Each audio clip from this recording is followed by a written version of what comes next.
Good morning, my friends. Today, it's a very sunny day, which means that it's probably very cold outside. I can just feel like the coldness outside without even actually being cold right now.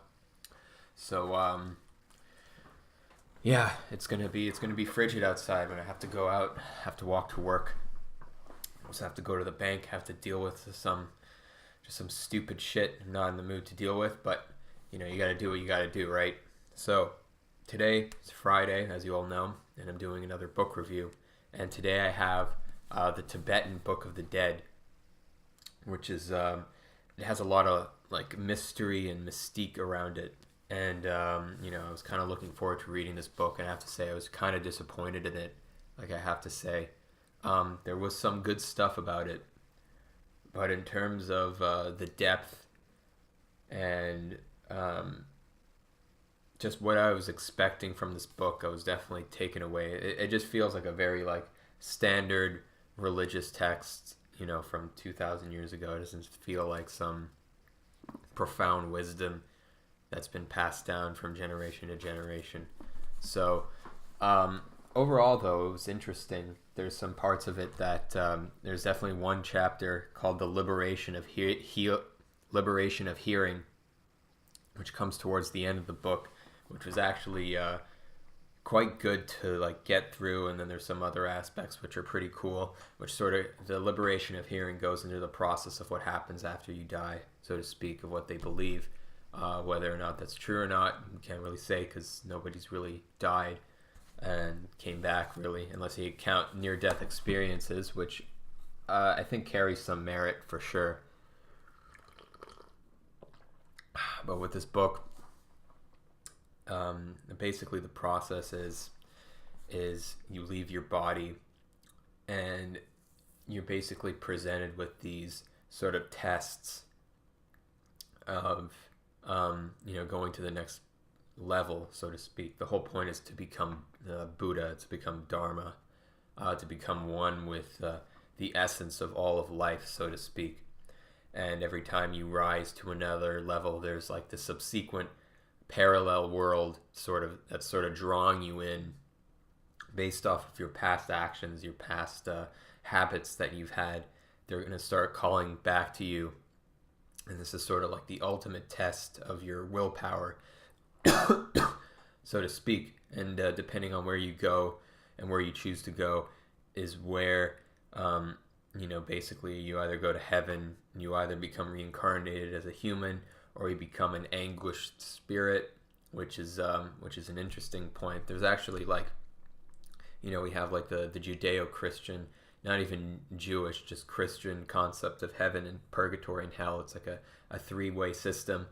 But in this, there's like many different kinds of things you can do. You can become an animal, you can become a human, you can become a god, you can become an anti-god, you can go to hell, which is there, or you can become an anguished spirit. And basically it sort of like emphasizes that they're all kind of bad, and you basically just want to go to Dharma, become one with the source, which is heaven, so to speak.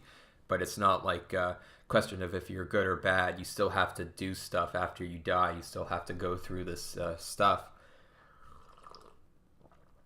And if you were sort of like, bad in life, right? You sort of regarded the essence and truth as sort of something that's evil from you.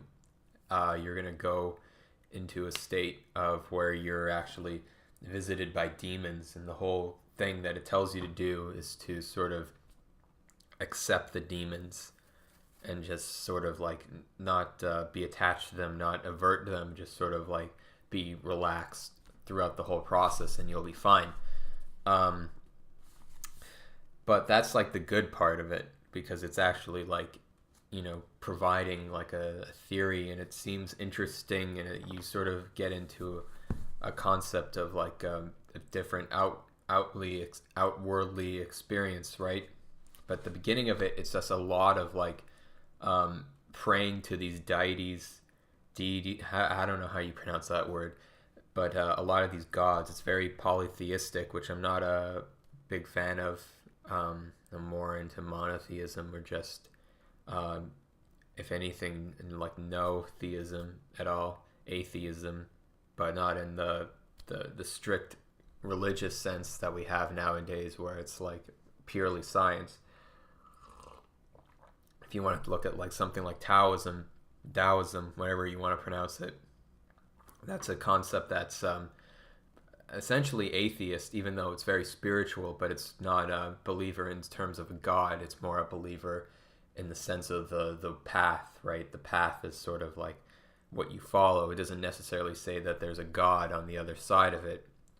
So even Taoism is even though it's very spiritual in essence, it's not really.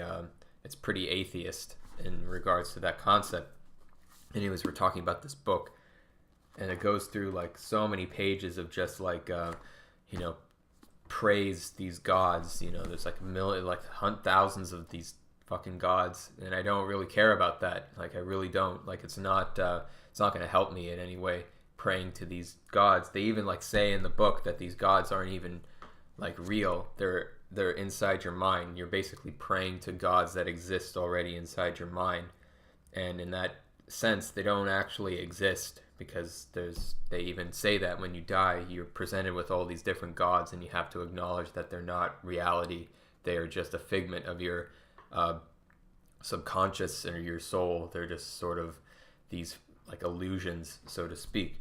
So the fact that it's telling you like more than half of the book to like pray to these deities that they already admit that aren't real seems a little bit bizarre. So I just feel like this book could be condensed a lot more. Like, there's a lot of stuff that just doesn't need to be in there, and predominantly a lot of the ritualistic stuff, which I'm not a fan of.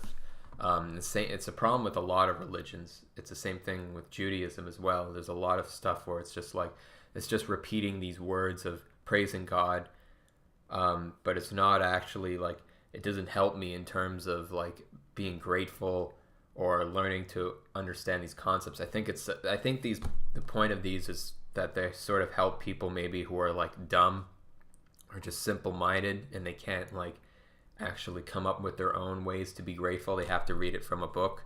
They have to read it like in a step-by-step list, and because they're just so simplistic and like rigid in mindset that they just can't get to that point on their own. They need like a step-by-step guideline that they have to follow strictly, which I guess is good in that sense, but it creates it creates those people to sort of think that if other people don't do that exactly the same way, then they're somehow wrong, when really it's them that's wrong, because they have to follow the strict guideline in order to understand something.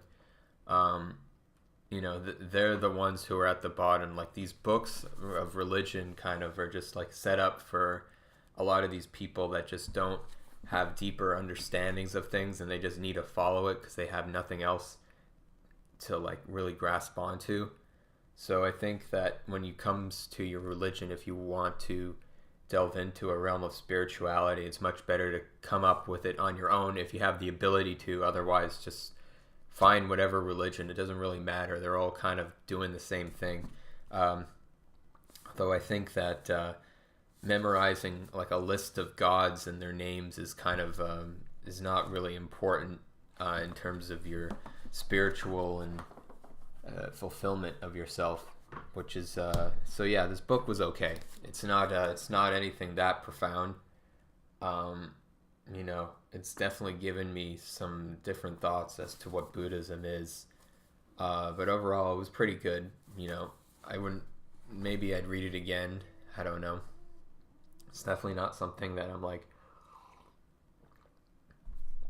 reading through and I'm like, oh yes, this is what I feel attached to. This is what it is. This is what I feel is the truth of spirituality. I don't feel that way at all. I feel very much of, not averted, but just kind of like, oh, okay, this is an interesting work.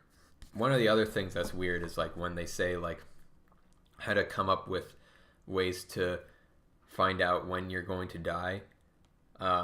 There's a lot of weird things that I just don't think are based in any sense of reality. So I think they're kind of like, they're a little bit strange, but they might work, but I can't really get into details of them. It's basically like, some of the lines are like, if you contemplate traveling alone, then you're going to die soon, which is like a weird thing to read. And